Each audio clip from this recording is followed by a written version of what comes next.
Azərbaycan xalqını dünyaya tanıttıran Heydər atamız oldu. Sinən də közdə yansa, dilin də sözdə yansa, qarşında kim dayansa, yaşa eyodlar yurdu. Tapmışanlı, xatırlayın hansı anı, dolanmışsan bu dünyanı, Heydər ata, Heydər baba, vətənimi azad edən, el qədrini daim bilən, torpağını qəddəsirəm, Heydər ata, Heydər baba, həm aslan, həm də günəş, süt çağında oldu, qəlbimizdə əmri qəddəs, Heydər ata, Heydər baba. Yüreği güç aldı, İllər sözü güc aldı, keşiyində durduğumuz Heydərdir, millət üçün gəldiyini hiss edir, düşmən bağrı yardımımız Heydərdir. Hepinizdən iller gözəldir, görürsünüz necə Heydər gözəldir, Günolkanın gözəl gözəldir, ömürdən pay verdi Heydər.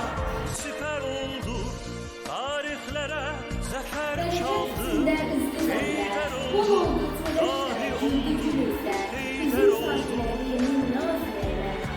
oldu, Torpaq gedəndən mübarək dedi, kudretsen devleti, vicdansan milleti, yenilmeyen reşadetin bir enilmez ezemetsen, dağ varlığı kurduğu dövlətin təməli dağdır. Mənim Heydər adlı Azərbaycanım, bugündə əkizdir, həmişə vardır. dağ bugarlı, Sən Heydər olanın işçilər olsun, toplu göylərdə sönməz bir.